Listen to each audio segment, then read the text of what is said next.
Yo, what's going on YouTube? It's Zach with IT Career Questions, coming at you live today, this morning, with a special guest who is Allie from our Discord server. If you guys have not joined the Discord server yet, I would strongly encourage that, and we're going to be telling you why here in just a few minutes. But I want to welcome her on board here, and she's going to talk to us a little bit about what's going on, why she's our guest today, and what you guys can look forward to, which if you guys look at the thumbnail and the title of the stream, it's pretty apparent. So welcome, Allie. How you doing today? Hey, great. Thanks for having me here. Yeah, absolutely. So you initially reached out to me, which is super awesome. I appreciate that. About starting a capture the flag, like competition, tournament, if you will. So can you provide a little bit of just backstory on that and why that you wanted to do this? Sure. Well, I've been following your channel for a while and been part of the Discord for a while, and I've just kind of been around, and cybersecurity has been one of the fields that I've been wanting to follow. So you were live streaming with a guy named Russ who was talking about a 6-figure job in cybersecurity, and he happened to mention how important CTFs were, which is capture the flag if you guys don't know. And I really have been wanting to start a project or an initiative where CTFs could be more part of my life and in turn be a part of other people's life as well. So I reached out to you because your Discord has been a place that I've been finding a kind of a home in the cybersecurity world. At Design Crowd, then it kind of happened from there. Awesome. So what's your kind of backstory here? Like what's your history? Because I mean, I kind of know it, but I want my viewers to know kind of Sure. where you're coming from, because I think it's kind of actually an encouraging story with what you're doing. Sure. So I've always been a computer enthusiast, I guess, and I don't work in IT, but I'm trying to weasel my way in there. And right now I work for the state of Oregon, and I'm a judicial service specialist, which is kind of a fancy way of saying clerk. But I have always loved computers, and I started off in game development, and game development was something that I thought I could do as a future, but I kind of one day stumbled upon a CTF, and I just instantly fell in love with what it was and how it worked.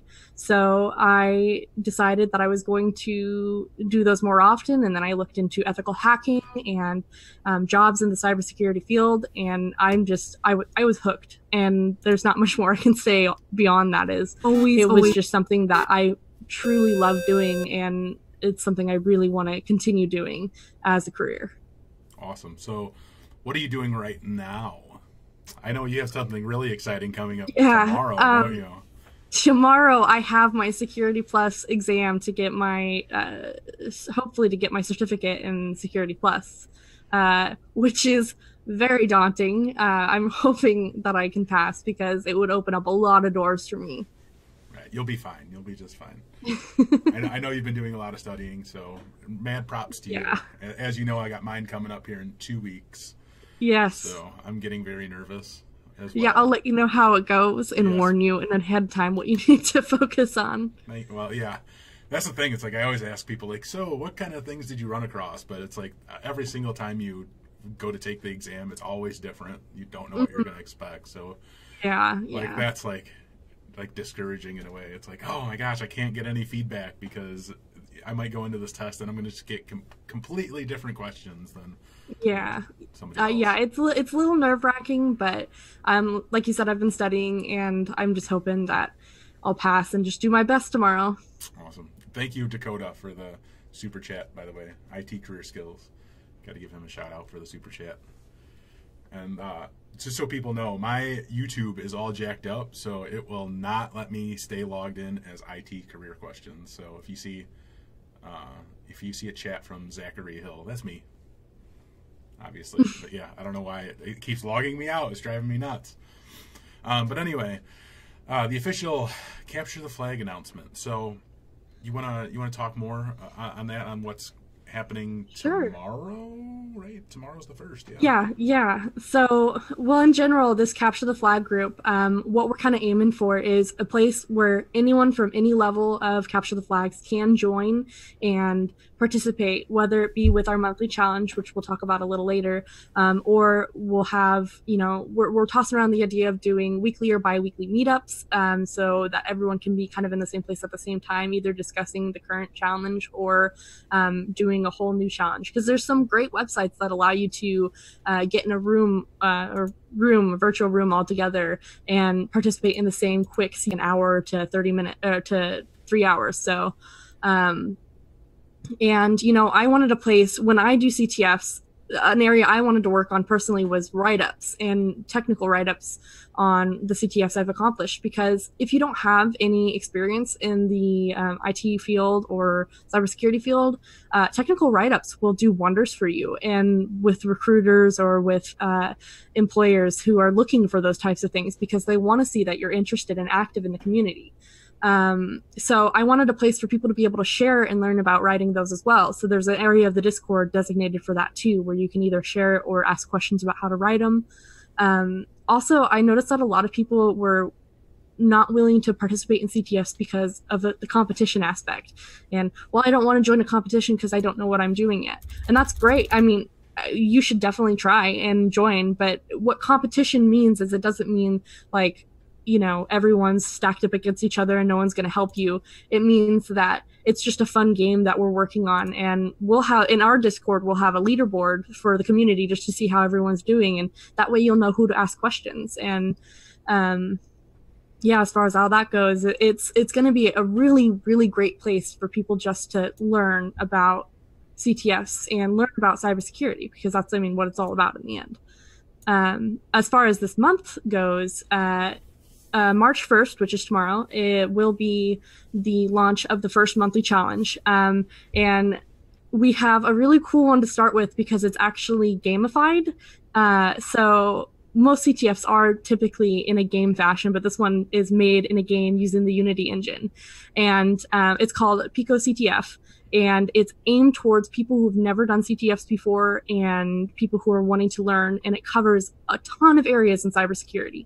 So it covers web exploitation and cryptography, forensics. So any of the starting areas that you want to get ahead in, definitely join the CTF because it's going to be great.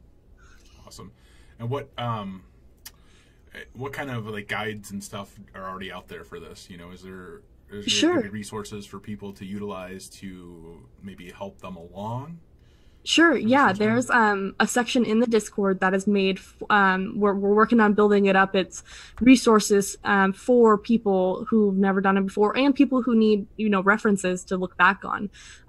So what that is a compiled list of videos and write-ups and guides, GitHub repositories, all walks and links of the areas that basically teach you how to participate in a CTF, what to look for, and what you can do to kind of help navigate your way around CTFs. Awesome. That's so cool. You got it all figured out over here. Yeah. It was really like my first CTF was I think it was HackerOne CTF, and they have like a whole list of them that you can do, and they tell you how many flags are in there, and it was really daunting at first because I found my first flag pretty easily, but then you're hooked at that point and you're like, okay, now I need to find the other one. But it's really hard if you don't know what to look for or how to look for it. So that inevitably helped me become a better pen tester, because I was able to, I learned how to exploit these vulnerabilities, navigate and find the vulnerabilities and then exploit them to get the flags. But what's great is every CTF is different, and they're hidden. Flags are hidden in all sorts of different places, so it's a lot of fun. With this monthly CTF that we have, the Pico CTF, you can have a team of up to 5 people, and I definitely recommend getting in a team if you can, because that would have helped me a lot when I was first doing CTFs, is having people not only there for you to be accountable so that you have to be part of a team, but they'll help you and they'll say, if you're doing a certain challenge or something like that, they'll help guide you in the right direction. So that, and you can also do it solo if you want, and that's definitely an option. And if that's how you prefer to do it, definitely do that. But I mean, the point, is to get into a community and getting people of like minds to kind of accomplish these. So yeah, and I think what initially got me interested in when you kind of approached me about this was just like, hey, let's just get people involved who've never done this before, who could be intimidated by this, because there is a large intimidation factor involved when you say like, hey, let's do a CTF. First of all, some people might not know what CTF is, right? So you got to explain what capture the flag is. Sure, so it's super complex, right? It sounds like this like scary beast that you have to try to like, you're going to be hacking systems and things like that, right? Well, but it's not really that. It's not that complex at times. It can be, right? It's definitely going to be very complex at times, but just getting into it as we're trying to ease people into it, it's just trying to introduce people to the different methodologies, the different techniques, the different ways to do things and go about them, and get involved with each other, right? Spin questions off each other and help each other out. So it's not as intimidating because, a lot of people, they might not have somebody that they can reach out to directly, especially in the IT field, who would also be interested in capture the flags, right? So the whole Discord community with, trying to bring people together is now you have these resources of people who are here to help you. Like, that's what it's about. It's about helping. Like, that's what this channel is all about, clearly, right? So, like, I thank you for, like, coming to me with this, because I think it's a great way to just bring people together and help them move forward and understand maybe some things that they never really considered or thought that they could do before. And I think this is a great way to do it. So yeah, and I mean, I follow other YouTube channels and other people, but your channel, I mean, you literally I've watched so many of your videos, and I've followed so many of your videos with just setting things up, like my LinkedIn, for instance. I didn't use my LinkedIn before I watched your channel, but now my LinkedIn is being looked at by people who I never thought would look at my LinkedIn. And of course that scares me, because you're like, oh, great, I haven't updated this in years.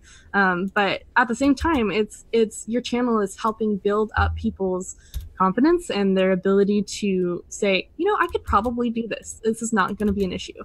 And that's why I really wanted the CTF to be within your community, because I can see so many people benefiting from just participating in one CTF and saying, that was fun. I don't want to do that, or I'm hooked, and which is most likely going to be the scenario because it's super fun. But yeah, and I'm stressing within the Discord, trying to get it to be open resources, and as people are finding things that help them, encouraging them to continue to help send back the resources that they find that aren't within our resources, to add it to them so that we can further help other people who might be starting. Awesome. Somebody is asking if they need to know Kali Linux. No, I mean, there's CTFs that teach you how to use Kali Linux. It definitely, like, that's my preferred way of doing CTFs, but you definitely don't need to have experience with Kali Linux. I think it's a great time to learn how to play with Kali Linux, because just, opening the CTF within Kali Linux is one step closer to learning it. But you can do it just from your computer. You don't have to run a virtual machine to do it. So that's a great question. Yeah, awesome. So I'm a little bit more curious, as you're talking, and, you kind of said that you're in, to me, what, no offense, sounds like a terribly boring job working for the state. I would agree. What got you interested in IT? I've been playing video games since I was 6. My dad taught me how to play video games, and eventually at one point, probably when I was a teenager, I thought, what makes video games work? And then I transitioned to game dev. I learned how to program, and I kind of moved away from game development because the community wasn't really, it's a very, very competitive community. And the problem with that is people don't like sharing as much. So I kind of felt like games were fun, and I made some fun games, and I met some fun people, but I wasn't, like, probably how you feel, I wasn't helping enough. And I wasn't contributing to something that could overall impact people more. So then when I started learning about cybersecurity and I participated in my first CTF, that was it. I mean, it hit every level. It hit the creative problem solving that I love, the ability to help people and make the internet a more secure place. And it's just so much fun. So, I mean, I couldn't think of any other field that would be that fulfilling for me. Yeah, and I definitely have to say, like the cybersecurity side of IT, the people who are in that area I have found to be the most helpful out of all of the different areas. Like, if you throw IT in a bucket as a whole, and you look at each different area, right? You look at like network engineers and system administrators and programmers, et cetera, right? Like people who work in cybersecurity always seem to be the most helpful, the most to just kind of, they'll stop what they're doing and they'll help in any way that they can, answer your questions, and that to me, I think is one of the most encouraging things about the cybersecurity field for people who are looking to get into it. It definitely seems like it's not that they'll just answer your question. They'll point you to other resources. Here's your question. Now, here's also 3 other links that could help you further investigate this question and how to go about that. And so you're not just telling them the answer, you're teaching them to fish. And that's I think one of the most important things you can do when you're helping someone learn is say, I'm not going to tell you exactly how to do this, but I'll sources and I'll kind of nudge you right in the right direction, and we'll go from there. And if you do get completely stuck, they'll say, okay, I get where you're stuck. This is the answer. Here's how I got to this answer. And again, with the resources, here's where you can look to find more information about this. And I think that it's just so important. And with the game dev community, and I don't mean to totally harp on the game dev community, but I stopped asking questions in there at one point because you would get a really toxic reaction to when you asked questions. Like if I asked a programming question for Unity or whatever I was developing in at the time, it was, oh, so you know how to do this, but you can't do this, or oh, you should try Hello World and go from there. And it was super discouraging because I was just trying to make games, and people just I guess they felt so protective about what they were doing that they couldn't do that. But yeah, cybersecurity, the community has been a complete 180. So it's really great. Right. And don't get me wrong, you'll still run into people like that in IT who don't want to share their resources. Oh, I'm sure.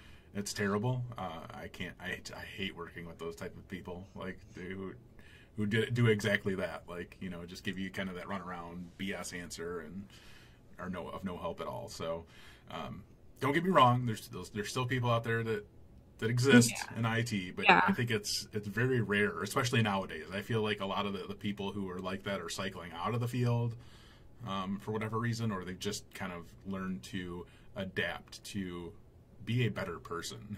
You know what I mean? Yeah. And, with cybersecurity too, it's an ever-changing environment, and you kind of have to stay on top of what's new, what's the newest vulnerability out there.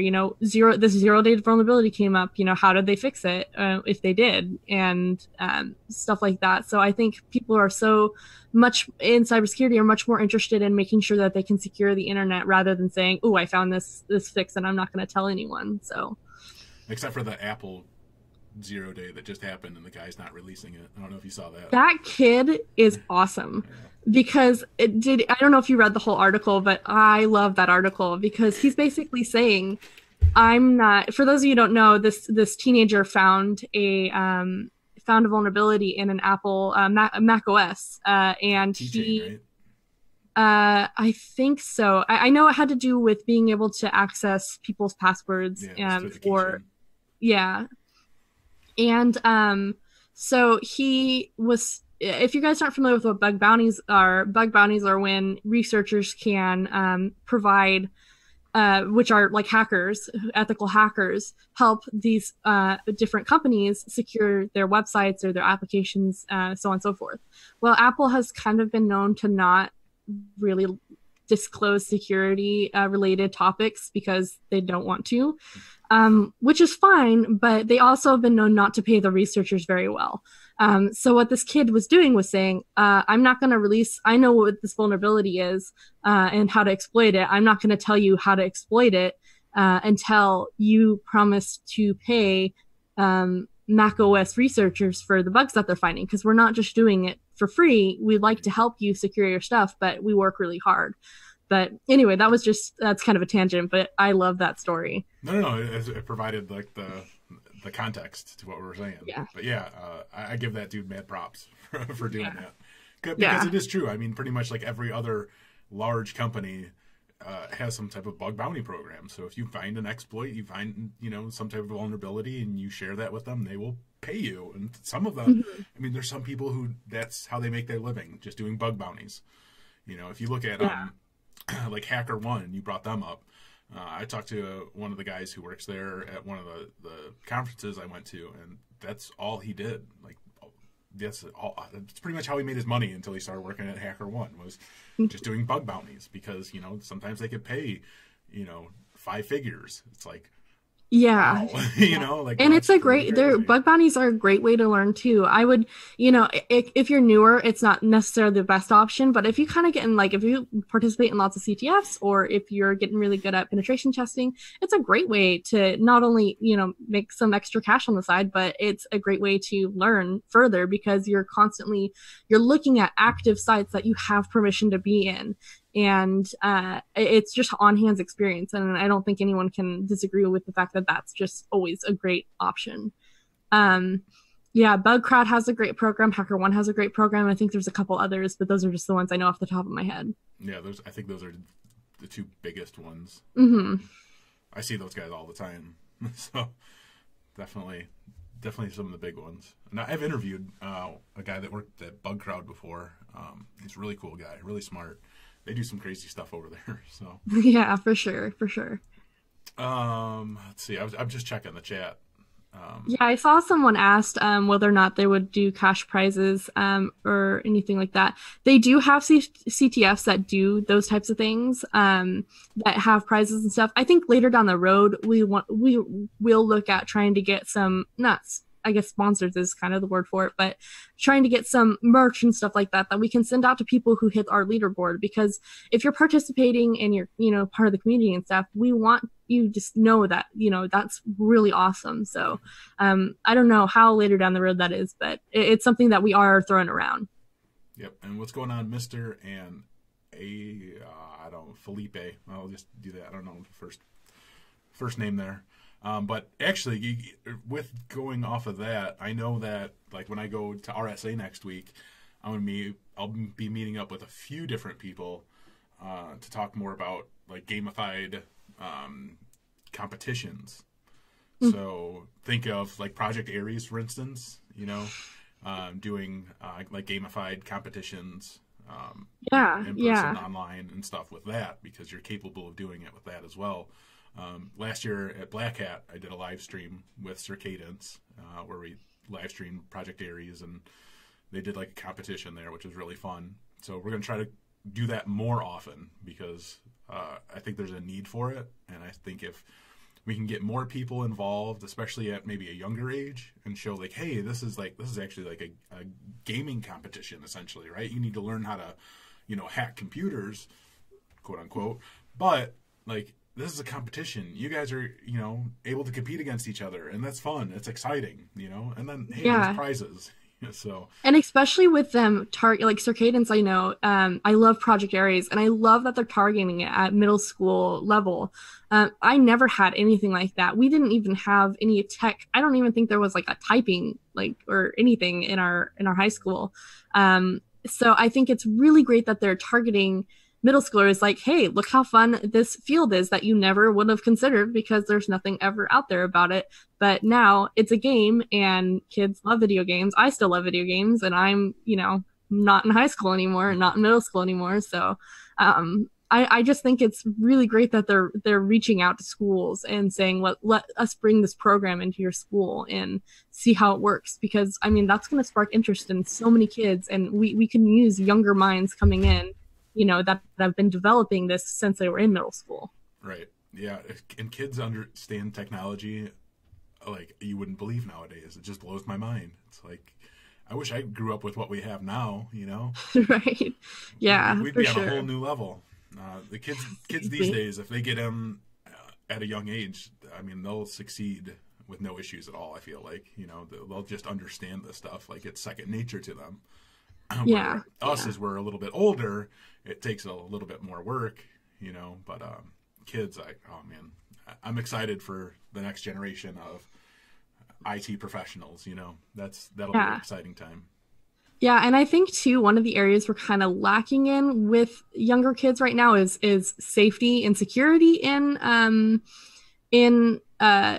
IT and kind of what that means. Because right now, I think there was a study that said something along the lines of that before it was the elderly and, you know, seniors that were targeted for like phishing attacks and you know, any types of social engineering. And now they're saying that it's 25 and under is who's being targeted, because they just don't know. They don't know how to tell, you know, when someone's scamming them or not. It's not until apparently it's not until you're 25 and up, when your work is teaching you about these things and stuff like that, that you're actually understanding, oh, this is a scam. So, and that's kind of scary that they're targeting, you know, teenagers and stuff like that. It's crazy. Yeah, it's just the world that we live in, I guess. Yeah, this is like what I grew up with, you know, like watching this stuff evolve, you know. So nowadays, like, it's like I could pick out this stuff like left and right, you know, and it's just crazy to see like people 25 and younger, like you said, who just have no idea. No idea. And I blame smartphones for that, and iPads. Yeah. I really do. Yeah, well, there was this huge thing that came out saying that these people were using Instagram. These, you know, attackers were using Instagram to social engineer these teenagers who have these Instagram accounts, you know, who say, oh, you have an Instagram account, let us sponsor you. You just need to give us your bank account so we can send you money. And then they send you the money, and they take all the money in your account away, because it's part of money laundering. And it's kind of scary that, you know, if you don't tell your kids about it, and if you don't, or if you know, your kid doesn't have the education of, hey, if someone's coming and telling you that they want to sponsor your Instagram account, you should come talk to me first, or, you know, bring it to me and we'll take a look. Or just say no, because that's kind of weird. You know, they just don't have that education, and it's something that we definitely need to start pushing forward. Yep, I agree, 100%.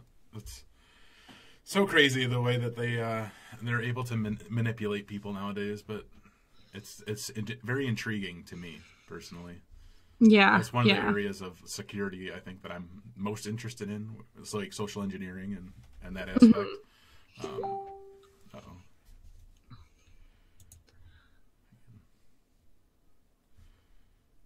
Sorry, the wife was calling me, so I had to send her a message. Oh, you're good. I see someone named Zeus in chat said they're wondering if they wanted a job in cybersecurity, what to do. I mean, I would say, I mean, I'm biased, of course, but participate in CTFs and look at bug bounty programs and start practicing your ability to spot vulnerabilities and be able to identify, you know, when there's a problem, and work on reporting. I know I stressed it earlier that write-ups are super important, but being able to communicate that you found a problem and how you found the problem and why it's a problem to someone is so important, because if you're gonna, and it all depends on who you're talking to. If you talk to another cybersecurity specialist, they'll know. But if, say, you know, a mom and pop shop, and you're like, I just found this vulnerability on the website you made from such and such, and you know, I'm able to see everyone's password. You know, being able to stress the importance of that to them and why it's a problem is important. So that's why I think if you and that kind of, I should touch on that with PICO CTF, which is our monthly CTF this starting in March. A lot of people have already done PICO CTF, and that's great. But if you haven't done a write-up for it, this is a great time to do it, because you got to learn to make technical write-ups and be able to demonstrate and communicate to people what's going on. So, so if you're, go ahead. No, I was going to say, like, one thing I've talked about before and kind of pushed before is documentation, understanding how to do that, understanding how to, you know, keep track of what you're doing and how to do that properly. It's a big skill in the field, just in general. Sorry, I'm trying to manage a couple different things here at once while I'm talking. No, you're good. I can just keep talking. It's fine. But yeah, I mean, honestly, like, you know, if you can document what you're doing, and show people that you're capable of documenting in a proper, concise, readable way, that is actually a skill that is needed. You know, that's people, you know, potential employers look at that as something that they like to see. You know, communication is one key thing that I think it lacks often in many people, but I think it's a skill that can be learned fairly easily. Yeah, for sure. And it just takes practice. It just takes practice. I found this vulnerability. How did I find it? And, you know, and the Discord is going to be a great place for that, because you can ask people, hey, I just wrote this write up. Can you tell me what I should work on? And what better way of learning, like, you know, how to improve than actually putting it out there and saying, you know, teach me, you know? And I think that in like, it depends on the areas in cybersecurity. Like for me, cybersecurity is like the field that I want to go into. But what area of that, you know, would you want to go to? You talked about documentation, like forensics, cybersecurity forensics, hugely relies on documentation. And you're talking about, you know, ooples and ooples amounts of it. So you have to be able to document well. And this is a great opportunity to practice doing that if that's the field you want to go in. But really anything in IT, you should be able to document and communicate your ideas well. Yep. 100%. So is there anything else that you wanted to say about the official Capture the Flag announcement? I know you had some notes, but I don't know if you I haven't or... those. That's important. You know, as far as it goes, just debate. Even if you have all month to do it, and even if you can only touch on one or two things within the CTF, that's great. And right now, you can go to the Discord and you can join. I'm sure we'll put a link somewhere for you to go ahead and join the Discord, and you can also start asking questions, start looking at the resources. The general chat that's in there is used for finding, you can use to just talk or find teammates who you want to get started. I mean, now you guys know we've kind of been putting hush hush which one it's going to be, but now you know it's Pico CTF. So you guys could go ahead and start building up a team and figuring out what you want to do. So I look forward to it. I'm going to be participating myself, although I'm going to try and touch on the places that I haven't used already, because I already kind of tested out the field to make sure that was one we wanted to do. But I'll be looking for teammates. So if you wanna team up with me, we can totally build a team and take down the CTF. Awesome. And thank you, Maximum Casey, for the super chat. Very much appreciated. And Maximum Casey is from the Discord also. Mm-hmm. So you'll be able to see them in the Discord. But yeah, the link to the Discord server is in the description of this video. So you guys can click on that, join the server, and then you'll find an area in there. If I could pull it up here. Or you'll see ITCQ, CTF group, and then there's, you know, a few different channels under there that you'll be able to get all the information that you need. So, I don't know. I think that covers a lot of what we wanted to talk about. Right? Yeah, I would think so. If you ask, and if there's any questions, you know, and we don't have time to take them now, join the Discord. There's a whole section for questions, or just leave them in this video, and I'll keep an eye on it, and we'll try and do our best. Awesome, good deal. Well, I appreciate you very much for coming on and sharing what you're doing. I mean, yeah. I super appreciate what you're doing and trying to bring the community together and get more involved. It's amazing. I mean, I just love it. So thank you very much. And again, if you guys are interested in joining the official IT Career Questions Capture the Flag group, make sure you guys check out the link in the description of this video below. Join the Discord server, ask questions, get involved, start learning. So I think that's all we got for you guys today. Got anything else? Nope, I'd say that'll do it. All righty. Well, you guys all have a great and fantastic day, and we will talk to you later.